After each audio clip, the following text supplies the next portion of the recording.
Ya, masih di perbincangan kita di kesempatan di sore hari ini, masih di perbincangan Ramadan kerjasama Radio Smart FM Palembang dan juga Dompet Duafa cabang Sumatera Selatan. Dan masih bersama narasumber kita Ustadz Amrullah, Ustadz ya. Ya, siap Mas Misdi ya. Iya.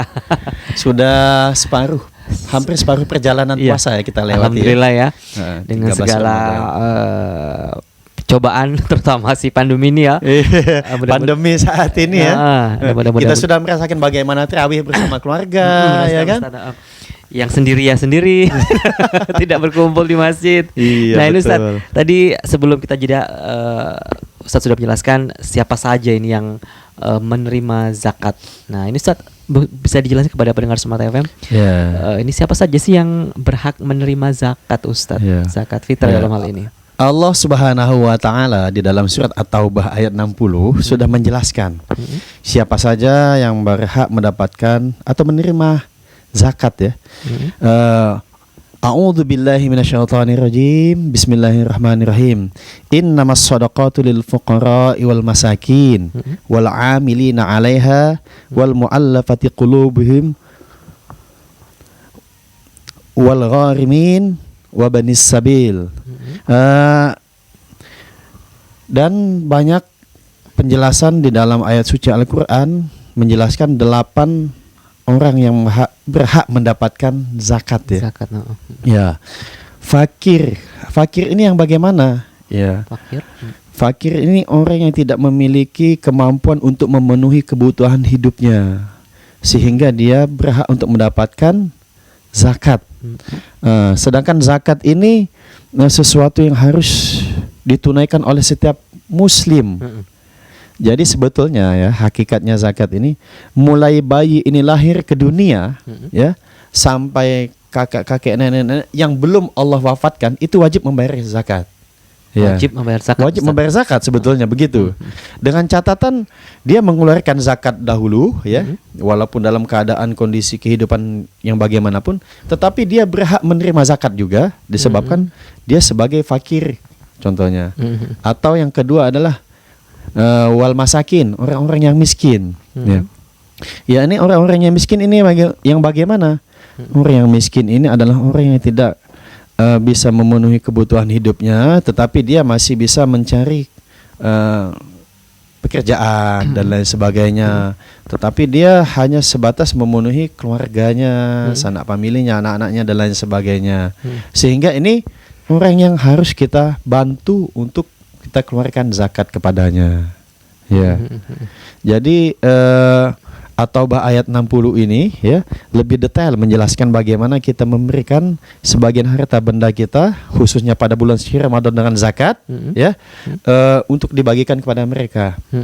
Nah, kemudian di antara yang 8 tadi juga ada wabnis sabil, mereka yang ada di jalan Allah. Ibnu Sabil ini bagaimana orang yang berperang, sedang berjihad, sedang menuntut ilmu ya. Ya, ini dikatakan Ibnu Sabil gitu. Kemudian wal gharimin. Ada juga wal gharimin. Mereka yang punya hutang, Ustaz. Oh iya. Jadi Mas Misdi ini bagaimana orang yang punya hutang ya sebetulnya sedangkan dia tidak mampu membayar hutang piutangnya, ini juga wajib kita tunaikan zakat kita kepada dia. Kemudian ada sangkut pautnya ada al-amil, yakni orang yang sebagai amil pelayan-pelayan penerima zakat. Buya Hamka di dalam sebuah buku menyebutkan ya bahwa amil ini dia juga mendapatkan hak untuk menerima zakat. Tetapi setelah dia menunaikan kewajiban dia sebagai seorang muslim untuk membayar zakat. Begitu ya. Sebab mereka melayani hamba-hamba Allah ya yang sudah melaksanakan puasa pada bulan suci Ramadan. Ada yang mau bayarnya di awal, ada yang di tengah, ada yang di belakang. Dia menyalurkan ke 8 orang yang berhak menerima zakat tadi, ya kan, kemanapun sampai ke pelosok-pelosok, ke dusun-dusun, ke kampung-kampung dan lain sebagainya.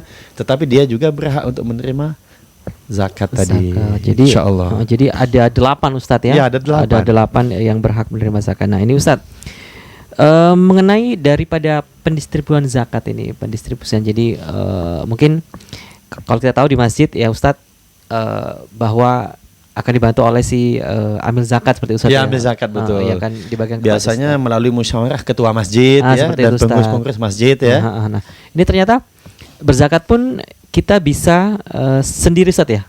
Misalnya kita salurkan bantuannya misalnya ke badan amil zakat yang sifatnya bukan di masjid tapi memang misalnya contohnya seperti dompet duafa. Ini cara seperti ini bagaimana Ustadz? Iya betul. Banyak sekali kelembagaan yang dibuka oleh baik pemerintahan maupun swasta ya. Kalau di pemerintahan kita kenal dengan Baznas, Badan Amil Zakat Nasional ya. Kemudian kalau di kelembagaan swasta itu sangat banyak sekali. Itu kesempatan kita untuk menyalurkan sebagian harta benda yang kita miliki, baik zakat fitrah. Mengapa dinamakan zakat fitrah? Zakat untuk pensucian, pembersih. Fitrah ya. Iya. Ini kebanyakan ya kita membayarnya dengan beras 2,5 kilo. Tetapi ada sebagian ulama atau sebagian pendapat yang modern saat ini, dia dibulatkan menjadi 3 kilo gitu. Kalaupun saat ini harga beras 1 kilonya ada yang 10.000 ya, ada yang 11.000 ya. Jadi kalaupun dibulatkan, jadi ada yang membayar zakatnya diuangkan menjadi 30.000 sampai 35. Nah kemudian bagaimana dengan individu-individu kita? Kalau kita masih bujang ya atau masih single ya, belum memiliki pasangan hidup, belum memiliki anak, sedangkan orang tua kita sudah meninggal, ya kita tetap wajib membayar zakat ya, membayar zakat. Kemudian kalaupun mau kolektif ya, ada ayah, ibu, anak ya kan, mungkin dia ingin membayarkan ke sebuah lembaga, ya insya Allah dompet duafa salah satu wadah yang akan menerima pembayaran zakat-zakat bapak-bapak, ibu-ibu, kaum muslimin muslimat dimanapun berada. Begitu. Nah ini caranya bagaimana Ustadz seandainya pendengar Smart FM ingin menyalurkan bantuannya zakatnya kepada dompet duafa cabang Sumatera Selatan? Ya alhamdulillah sejak beberapa tahun ini dompet duafa ini adalah kelembagaan umat untuk kemaslahatan. Banyak sekali kegiatan-kegiatan sosial yang sudah dilakukan oleh dompet duafa. Nah sehingga sudah 25 tahun ya lebih ya dompet duafa ini selalu menyalurkan bahkan menerima muslimin muslimat di seluruh Indonesia untuk menyalurkan zakat-zakatnya. Kalau di Sumatera Selatan ya itu ada di Jalan Basuki Rahmat ya. Iya, Basuki Rahmat. Tepatnya di depan rumah makan Sederhana ya. Kalau di seberang jalannya dekat dengan Sriwijaya Pos. Kemudian kalaupun niatnya sangat kuat sekali ingin membayar zakat, dompet duafa memiliki kontak person dengan nomor WhatsApp 0811 7811 440. Kami ulangi lagi 0811 7811 440 atau langsung ke kantor atau office dompet duafa ya 0711 376 392. Insya Allah di sana ada volunteer relawan-relawan yang siap menerima pembayaran zakat bapak-bapak, ibu-ibu, kaum muslimin muslimat yang ada di seluruh Sumatera Selatan ya. Ya, walaupun ada yang dari Jambi juga boleh ya. Jambi, Bengkulu, Lampung.